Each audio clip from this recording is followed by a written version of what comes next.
Hello বন্ধুরা, এখন আমি আছি জাপানের এয়ারপোর্টে এবং আমরা আজকে ফুকুওকা থেকে থাইল্যান্ডে যাব এবং থাইল্যান্ডের ব্যাংককে যাব। তাই আমরা এয়ারপোর্টে চলে এসেছি। তো দেখুন এয়ারপোর্টটা কি ফাঁকা এবং খুব চকচক করছে আর খুবই পরিষ্কার। তো আজকে আমি আপনাদেরকে জাপানে একটি আধুনিক পাবলিক টয়লেট দেখাবো। জাপান শুধু প্রযুক্তির জন্য নয়, তাদের পরিচ্ছন্নতা এবং সুবিধাজনক ব্যবস্থার জন্য সারা বিশ্বে বিখ্যাত।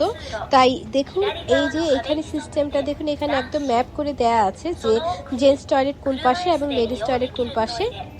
জাপানে পাবলিক টয়লেট ব্যবহার করা সাধারণত সম্পূর্ণ ফ্রি আর পরিচ্ছন্নতার মান সত্যিই অসাধারণ। এই কারণেই জাপানে ভ্রমণ করলে প্রতিদিন নতুন নতুন অভিজ্ঞতা হচ্ছে। আরেকটি বিষয় হলো পুরো জায়গাটা কতটা পরিষ্কার ও সুন্দরভাবে রক্ষণাবেক্ষণ করা হয়েছে। প্রতিবন্ধী ও বয়স্ক মানুষদের সুবিধার জন্য বিশেষ ব্যবস্থা ও সাপোর্ট বারও রয়েছে। দেখুন, এখানে অনেকগুলো টয়লেট কিন্তু আছে, যখন যার সুবিধা সেটাতেই ইউজ করতে পারবে। এইখানে সবকিছুই কিন্তু অটোমেটিক সিস্টেম করা। এখানে দেখুন, টয়লেটের পাশে বিভিন্ন কন্ট্রোল বাটন রয়েছে। পানি spray, heat seating, sound control সহ অনেক স্মার্ট ফিচার ব্যবহার করা যায়। প্রথমবার দেখলে একটু অবাক লাগতেই পারে, বাট এটা ইউজ করা কিন্তু খুবই ইজি এবং খুবই আরামদায়ক। এই যে দেখুন, একটা একটা করে বাটন, একদম বাটনের উপর লেখাও আছে যে কোন বাটন প্রেস করলে কোন কাজ করবে।